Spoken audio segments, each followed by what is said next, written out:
हिमाचल में 15% बस किराए में बढ़ोतरी, जनता पर महंगाई का बोझ या फिर है कोई मजबूरी। नमस्कार दोस्तों, स्वागत है आपका मेरे चैनल पर। आज हम बात करेंगे हिमाचल प्रदेश की उस खबर की जो हर हिमाचली के दिल और जेब को छू रही है। जी हाँ, हिमाचल सरकार ने 8 मई 2025 को बस किराए में 15% की बढ़ोतरी कर दी है और ये फैसला तुरंत लागू कर दिया है।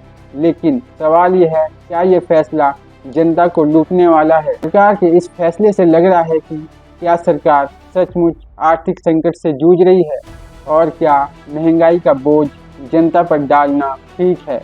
आइए इस मुद्दे को और गहराई से समझें। अगर आप इस चैनल पर नए हैं तो इसे सब्सक्राइब करें और वीडियो को ज़्यादा से ज़्यादा लोगों तक शेयर ज़रूर करें। चलिए शुरू करते हैं। हिमाचल सरकार ने 8 मई 2025 को परिवहन विभाग के जरिए एक नोटिफिकेशन जारी किया जिसमें HRTC और निजी बसों में किराए में 15% की बढ़ोतरी की गई। ये बढ़ोतरी सभी तरह की बसों, साधारण, डिलक्स, AC और सुपर लग्जरी पर लागू है। अगर मैदानी इलाकों की बात करें तो साधारण बस 1.4 रुपये प्रति किलोमीटर से 1.60 रुपये प्रति किलोमीटर यानी 14.28% की बढ़ोतरी की गई है। वहीं डिलक्स बसों में 1.95 रुपये प्रति किलोमीटर से 3.10 रुपये प्रति किलोमीटर यानी 58.97% की बढ़ोतरी हुई है। AC और सुपर लग्जरी बसों की बात करें तो 3.90 रुपये प्रति किलोमीटर से 5.20 रुपये प्रति किलोमीटर यानी 33.33% बढ़ोतरी की गई है। पहाड़ी इलाकों की बात करें तो साधारण बस में 2.19 रुपये प्रति किलोमीटर से बढ़कर 2.50 रुपये प्रति किलोमीटर यानी 14.16% की बढ़ोतरी। वहीं डिलक्स में 3.10 रुपये प्रति किलोमीटर से 4 रुपये प्रति किलोमीटर यानी 29.03% की बढ़ोतरी हुई है। AC और सुपर लग्जरी में 5.20 रुपये प्रति किलोमीटर से 6.50 रुपये प्रति किलोमीटर यानी 25% की बढ़ोतरी। पहले ही न्यूनतम किराया 5 रुपये से बढ़ाकर सुक्खू सरकार ने 19 अप्रैल 2025 से 10 रुपये कर दिया है। अगर हम एक उदाहरण से समझें तो अगर आप शिमला से मंडी 150 किलोमीटर की यात्रा करते हैं, साधारण बस का किराया जो 328 रुपये था वो अब बढ़कर 375 रुपये हो सकता है। इसमें 47 रुपये ज़्यादा देने पड़ रहे हैं। ये बढ़ोतरी रोज़ाना सफ़र करने वाले लोग जैसे स्कूल कॉलेज के छात्रों, मजदूरों और छोटे व्यापारियों के लिए बहुत बड़ा झटका है। सरकार का कहना है कि हिमाचल पथ परिवहन निगम यानी HRTC को हर साल लगभग 500 करोड़ रुपए का घाटा हो रहा है। डीजल की कीमतें 2025 में 90 रुपये प्रति लीटर से ज़्यादा, बसों की मरम्मत और कर्मचारियों की सैलरी ने खर्च बढ़ा दिया है।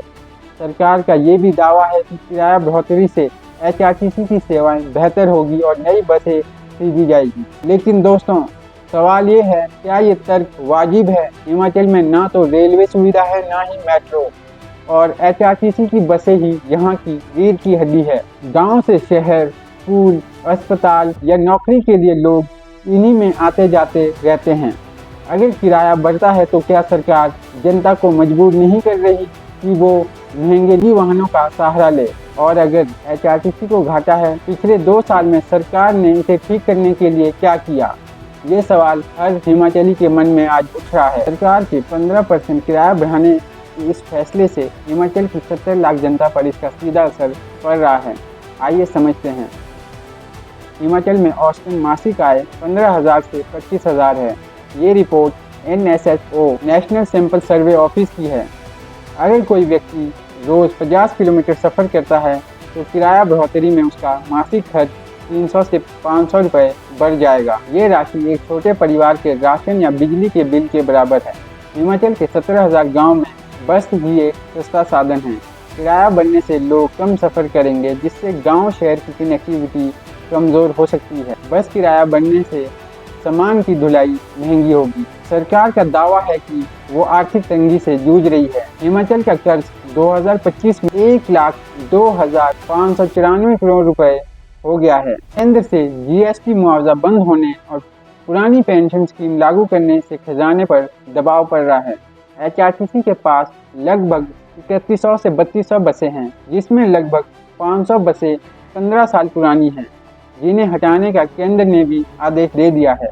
लेकिन दोस्तों, सवाल ये है, क्या हर बार जनता को संकट की कीमत चुकानी चाहिए? क्यों नहीं सरकार HRTC को इलेक्ट्रिक बसों से अपग्रेड करती है, जो डीजल से 50% सस्ती है? निजी ऑपरेटरों को लाभकारी रूट देने की बजाय HRTC को मजबूत क्यों नहीं करती?